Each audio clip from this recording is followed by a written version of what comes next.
और वो इत्मीनान जो समझ से बाहर है हमेशा आपकी रूहों के साथ हो। आमीन।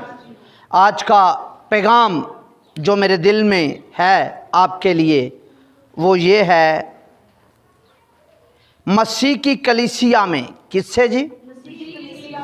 मसीह की कलीसिया में कैसे शामिल होंगे? मसीह की कलीसिया में कैसे शामिल होंगे? मजमून क्या है जी? मसीह की कलीसिया में कैसे शामिल होंगे? मसीह की कलीसिया में कैसे शामिल होंगे? तरीकाकार क्या है मसीह की कलीसिया में शामिल होने का? अपनी अपनी मिशनों की कलीसिया में शामिल होने का तरीका फ़र्क है और मसीह की कलीसिया में शामिल होने का तरीकाकार फ़र्क है। और मसीह की कलीसिया का जो तरीकाकार है वो है कलाम मुक़द्दस में दर्ज, और जो मिशनों का तरीका है वो उनकी किताबों में दर्ज है। मेरी बात को समझ पाए हैं या नहीं? भाई मसीह की कलीसिया में शामिल होने का तरीका कहाँ है जी? कलाम मुक़द्दस में। आज हम देखेंगे हम मसीह की कलीसिया में कैसे शामिल होते हैं और हमें होना चाहिए और कैसे हम हुए हैं। आमीन। तो आज की पहली तिलावत में जो लिखा है यूहन्ना की अंजील उसका 3 बाब और 6 आयत मुक़द्दस में ये बात लिखी है, जो जिस्म से पैदा हुआ वो क्या है जी? जिस्म है।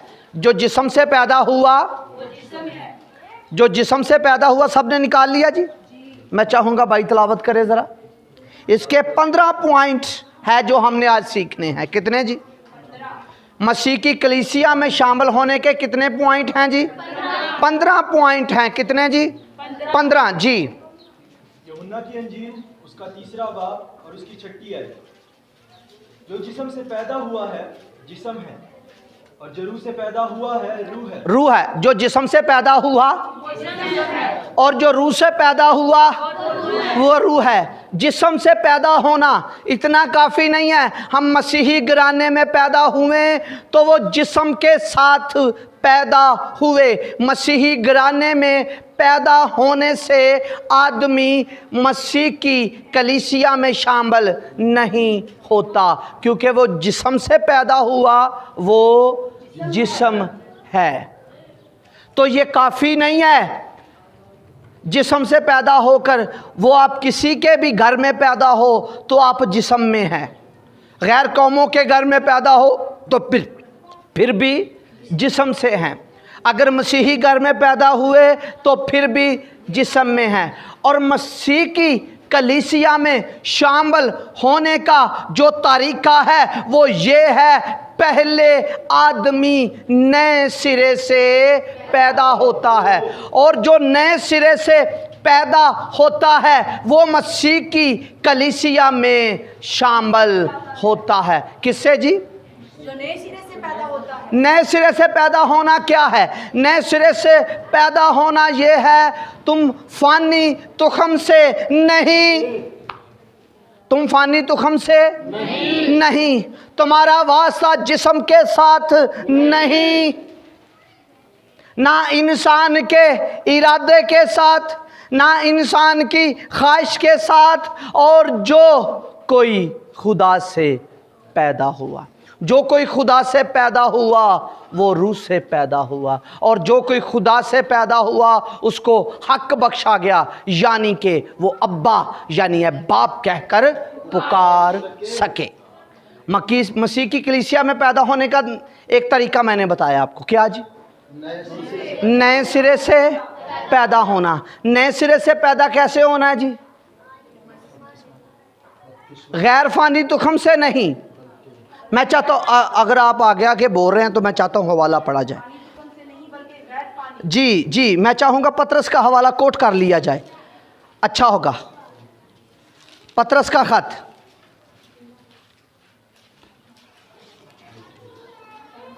जो जल्दी निकाल लेगा वो पढ़ लेगा।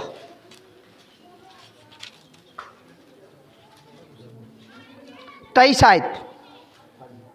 इसमें पहले की कोशिश। जी। पहला पत्रस का पत्र उसका पहला बाब है और आयत नंबर उसकी 23 है। क्योंकि तुम फानी तुखम से नहीं नहीं बल्कि गैर फानी तुखम से हो। जब हम गैर फानी फना होने वाला तुखम, कहता फानी तुखम से नहीं, फानी तुखम से जिस्म बनता है। तुम गैर फानी तुखम से हो।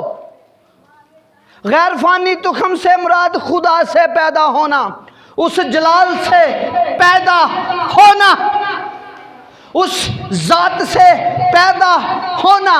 हमारी और आपकी निस्बत जो है, इको काम करे, मेरी और आपकी जो निस्बत है वो खुदा से है, उसकी ज़ात से निस्बत है। इसीलिए आपने गाया उस ज़ात से हमें निकाला ना जाएगा। लिखा भी है, तुम बड़ी खराबी से छूटकर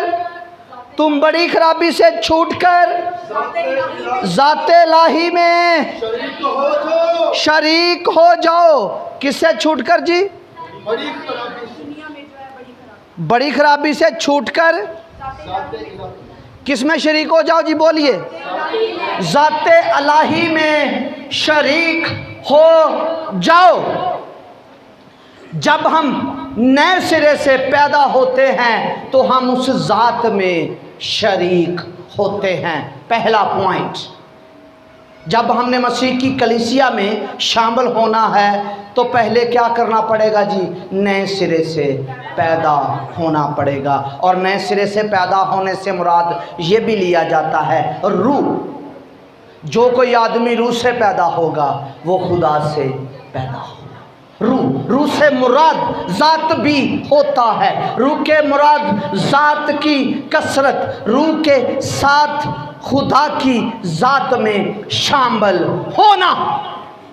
जो कोई खुदा की ज़ात में शामिल नहीं होता वो मसीह की कलीसिया में शामिल नहीं। हमारा इकरार ये होना चाहिए, मैं बड़ी खराबी से छूटकर, बोलिए,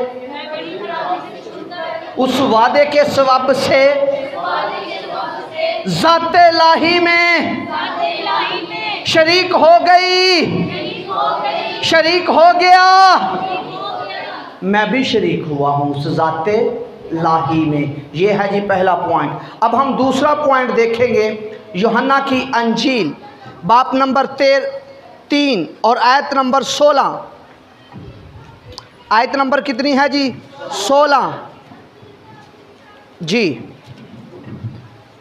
क्योंकि खुदा ने दुनिया से ऐसी मोहब्बत रखी कि उसने अपना इकलौता बेटा बख्श दिया, ताकि जो कोई उस पर ईमान लाए हलाक ना हो जी, बल्कि हमेशा की जिंदगी पाए।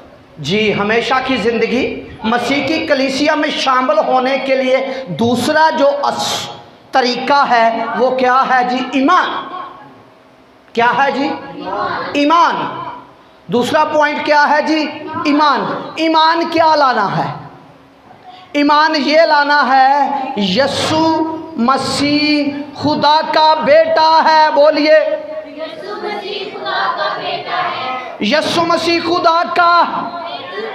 यीशु मसीह खुदा का बेटा और मसीह है। बोलिए। और लिखा है, अगर तू दिलो जान से ईमान लाए यीशु मसीह खुदा का बेटा है तो तू बपतिस्मा ले सकता है। बपतिस्मा लेने का असूल क्या है जी? लोगों ने सीख लिया, तैयारी वाले भी गिर जाते हैं। असूल बताने लगा हूं बाइबल का। असूल ये है, लिखा है, रसूल ने कहा, क्या तू दिलो जान से ईमान लाता है? अगर तू दिलो जान से ईमान लाता है, किस बात पर? यीशु मसीह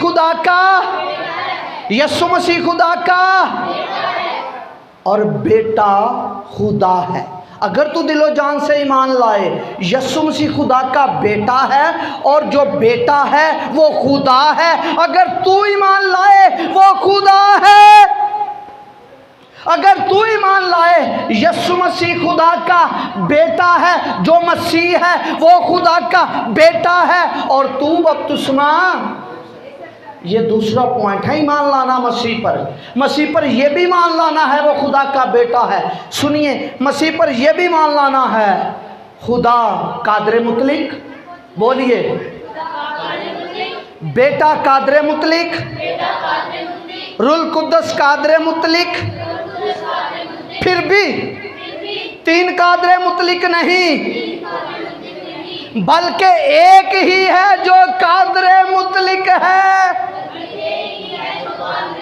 वो भी अजली, बेटा अजली, रुल कुद्दस अजली, तीन अजली नहीं बल्कि एक ही अजली है। हमने इस बात पर ईमान लाना है, इससे हमारा अकीदा मालूम हो जाएगा, हमारी तालीम मालूम हो जाएगी यीशु मसीह खुदा का बेटा है। यह मकाशफा है जी। यीशु खुदा का बेटा मसीह है। यीशु, बाज़े लोगों को यह मकाशफा नहीं मिला, पतरस को मिला। यीशु ने कहा तुम मुझे क्या जानते हो, लोग मुझे क्या समझते हैं। यीशु ने सवाल किया मत्ती 16वें बाब की 16वीं आयत में, और पतरस ने कहा तू खुदा का बेटा, तू खुदा का बेटा और मसीह, तू खुदा का बेटा और मसीह। बेटे से मुराद खुदा, पढ़ दें जी, वैसे याद है, रट्टी होनी चाहिए आयतें हमें जी। 16वीं आयत है। शमौन पतरस ने जवाब में कहा तू जिंदा खुदा का बेटा मसीह है। तू जिंदा खुदा का बेटा मसीह है।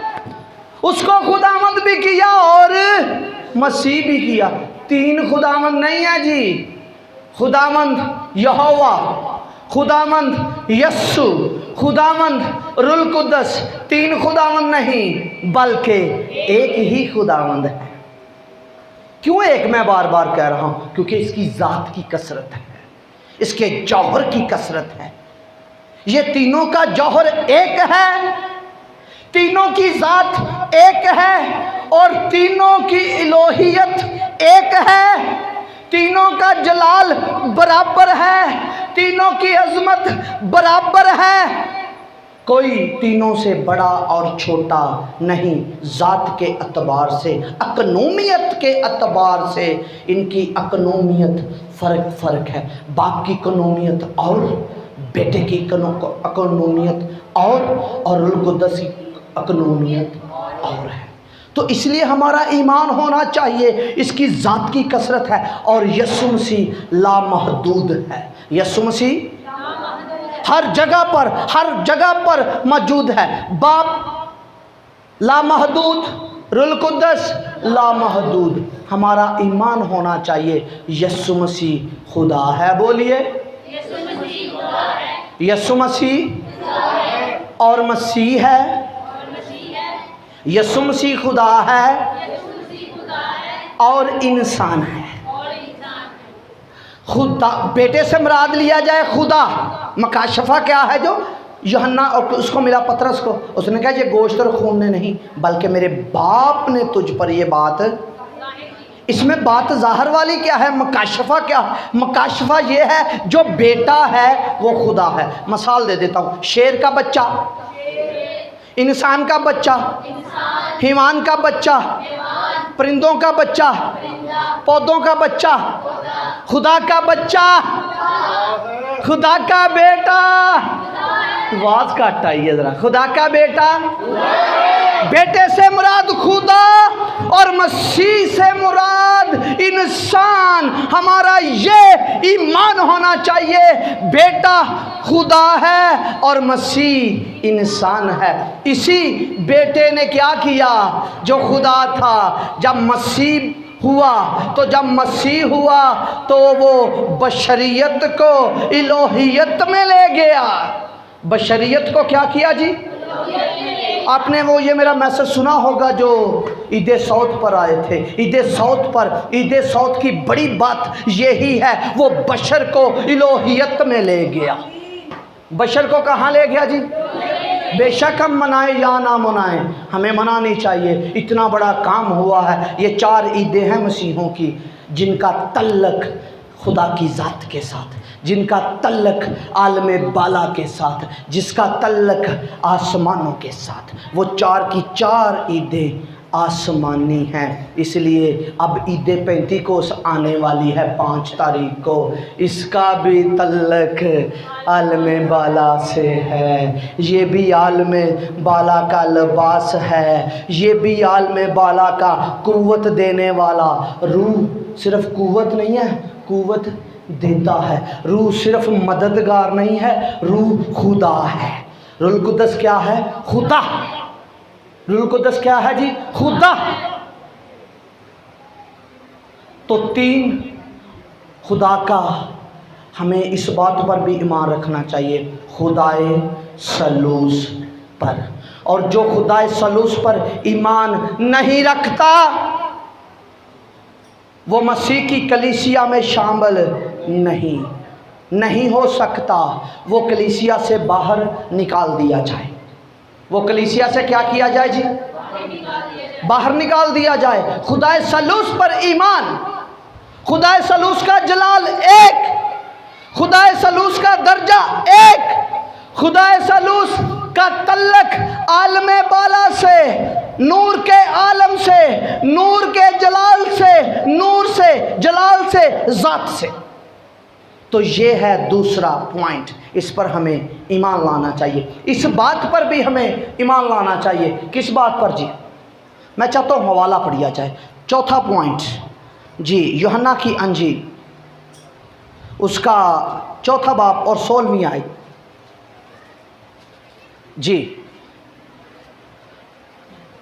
यीशु ने उससे कहा, मैं जा अपने शोहर को यहाँ बुला ला। औरत ने जवाब में उससे कहा कि मैं बेशोहर हूँ। यीशु ने उससे कहा, तूने खूब कहा कि मैं बेशोहर हूँ। हालेलुया।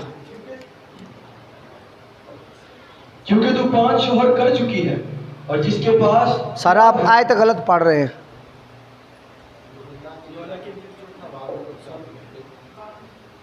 बाप नंबर 4 आयत नंबर 16। सॉरी मुझसे गलती हुई है जी। 3 की 16 है जी। जी दोबारा पढ़ेंगे ना। क्योंकि खुदा ने दुनिया से ऐसी मोहब्बत रखी कि उसने अपना इकलौता बेटा बख्श दिया, ताकि जो कोई उस पर ईमान लाए हलाक ना हो बल्कि हमेशा की जिंदगी पाए। जी किसकी जिंदगी पाए जी? हमेशा। बेटे पर ईमान लाने से क्या मिलेगा जी? हमेशा की जिंदगी। अब जिंदगी पाने का तरीका क्या है जी? जिंदगी ये है, हमें ईमान लाना चाहिए यीशु मसीह मेरे गुनाह उठाकर ले गया। बोलिए जी, मसीह की कलीसिया में शामिल होने के लिए क्या पॉइंट है जी? 4था, यीशु मसीह मेरे गुनाह कितनी दूर पहन के? जैसे पूरब से। अब पूरब पश्चिम क्या है? पूरब पश्चिम एक लोकेशन है, वो लोकेशन है जो नहीं मिलती ढूंढने से। अगर लोकेशन नहीं मिलेगी तो गुनाह कहाँ फेंका? बोलिए। पूरब पश्चिम, तो ये वो लोकेशन है जो ढूंढने से, तो फिर गुनाह कहाँ गया? जहाँ से गुनाह मिलता नहीं। जो इस बात पर ईमान लाए मेरे गुनाह पूरब और पश्चिम की तरह दूर फेंक दिए गए। मैं ईमान लाता हूँ, ये किसने फेंके? यीशु मसीह ने। यूहन्ना ने मुनादी की, यूहन्ना की अंजील उसका 1 बाब और 28 आयत सुनिए गौर से, आप भी बोलिए। देखो खुदा का बरा सब जहान के, किसके जी? गुनाहों को उठा कर ले गया। सब जहान के गुनाह। उसको कह मेरे भाई, अगर तू मसीह की कलीसिया में आना चाहता है तो ये इकरार कर, इस बात पर ईमान ला, इस ईमान को कबूल कर, यीशु मेरे गुनाह उठा कर ले गया। मुझे बछड़ों की कुर्बानी की ज़रूरत नहीं, मुझे दुम्बों की कुर्बानी की ज़रूरत नहीं, मुझे ऊँट की कुर्बानी की ज़रूरत नहीं, मुझे कंबड़ियों की ज़रूरत नहीं। यीशु मेरे गुनाह उठा कर ले गया। सिर्फ गुनाह ही? सो बोलिए बोलिए, क्या क्या उठा कर ले गया? आप मसीह की कलीसिया में हैं, लिखा है उसी के मार खाने पर हमने, उसी के कोड़े खाने से। अब कोड़ों का क्या मतलब है जी? कोड़ों का मतलब मोहब्बत का इजहार भी है जी। लिखा जिसे बेटा बनाता है। कोड़े का मतलब है मलामत करना और उसकी सलाह कर देना, उसको बेहतर कर देना, गुनाहगार से बेगुनाहगार बना देना। कोड़ों का मतलब क्या है जी? कोड़ों का मतलब क्या है जी? बेगुनाह बना देना। कोड़े इसलिए लगाए जाते हैं जी, जिसे वो बेटा बनाता है उसे कोड़े भी लगाता है। तो आपको कोड़े लगे, जब आपको कोड़े लगे तो आप मसीह की कलीसिया में शामिल हुए। जब आप उसके साथ मसलूब हुए तो आप मसीह की कलीसिया में शामिल हुए। तो आपकी बीमारियां, आपकी कमज़ोरियां यीशु मसीह उठाकर ले गया। हमें ये ईमान रखना चाहिए, जहान का गुनाह उठाया है। सिर्फ मसीह की कलीसिया का नहीं, हर एक यहूदी का, हर एक यूनानी का, हर एक पारसी का, हर एक सलामी का, हिंदू का, सिख का, हर एक बशर का उसने गुनाह उठाया है। ये हमने बताना है, क्योंकि मैं मसीह की कलीसिया में है, ये मेरी ड्यूटी है, मैंने बताना है। और दूसरी, जब ईद सौत पर जाने लगा तो एक अरशाद फरमा कर गया। यीशु मसीह की हर बात ही अरशाद है, यीशु मसीह की हर बात ही बड़ा हुक्म है। और यीशु ने क्या हुक्म दिया? बस बोलिए, तुम जाकर अंजील की मुनादी करो, जो ईमान लाए बपतिस्मा ले वो नजात पाए, वो नजात पाएगा। और ईमान लाने वालों के दरमियान नहीं को नहीं बोलनिया, नाना तो भाई बोल दे।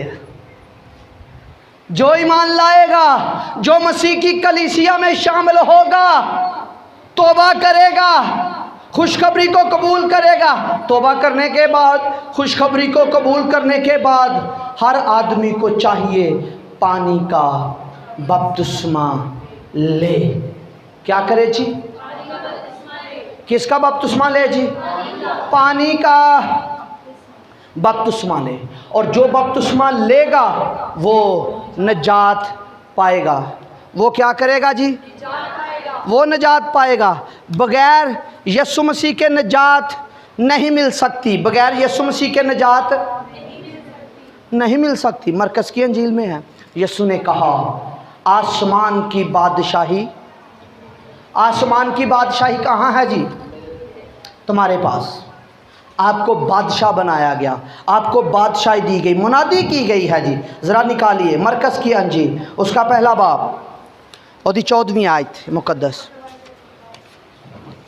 एड्डा सोना काम किया, सारे खिलरी जान। फिर यूहन्ना के पकड़वाए जाने के बाद यीशु ने गलील में आकर खुदा की खुशखबरी की मुनादी की और कहा कि वक्त पूरा हो गया है और खुदा की बादशाही नजदीक आ गई है। तौबा करो और खुशखबरी पर ईमान लाओ। बात जी की करो जी, खुशखबरी पर ईमान लाओ। किस बात पर? खुशखबरी पर। जब हम खुशखबरी पर ईमान लाएंगे, खुशखबरी क्या है? खुशखबरी है हमारी मौत का कब्ज़ा हम पर ख़त्म हो गया। हम पर मौत का कब्ज़ा, अब हम पर मौत का कब्ज़ा नहीं, यहाँ तक आलम रवा पर भी मौत का कब्ज़ा नहीं। यस्सु ने कह दिया अब आलम रवा के दरवाजे तुझ पर गालिब, अब आलम रवा के दरवाजे तुझ पर। और जो आदम से लेकर यूहन्ना तक, मेरी बात सुनिए, आदम से लेकर यूहन्ना तक, बपतिस्मा देने वाले तक मौत का कब्ज़ा रहा। हर आदमी आलमे रवा में उतरा, हर आदमी आलमे रवा में गया। तो आलमे रवा पर किसका कब्ज़ा था? आलमे रवा पर किसका कब्ज़ा था जी? मौत का। किसका कब्ज़ा था जी? मौत का। किसका कब्ज़ा था जी? मौत का। यहाँ तक सैमुअल की रूह को भी उसने, जादूगिरनी ने नीचे बुला लिया। सबब क्या था? मौत का। सबब क्या था जी? मौत का कब्ज़ा। सबब मौत का कब्ज़ा था। तो यस्सु मसीह ने डाकू को कहा आज ही तू मेरे साथ। हमें इस बात पर ईमान लाना चाहिए, यस्सु मसीह आलमे रवा में भी उतरा था, फरदौस में भी गया था डाकू को साथ लेकर। तो वहाँ कैदी रूहों को साथ लेकर उनको भी खुशखबरी सुना दी, भाई आज के बाद तुझ पर मौत का कब्ज़ा नहीं, अब मौत तुझ पर हुकूमत नहीं कर सकती। इस पर जिसका ईमान नहीं, यस्सु मसीह आलमे रवा में नहीं उतरा, वो भी मसीह की कलीसिया में शामिल नहीं, वो भी मसीह की कलीसिया में शामिल नहीं हो सकता, वो भी मसीह की कलीसिया में शामिल। मैं चाहूँगा मत्ती की, यूहन्ना की अंजील निकालिए, 6वां बाब,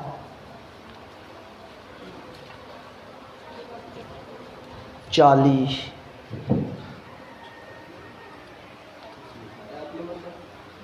42 आयत जी।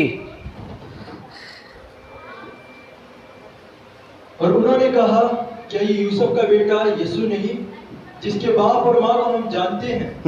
अब ये क्यों कर कहता है कि मैं आसमान से उतरा हूँ?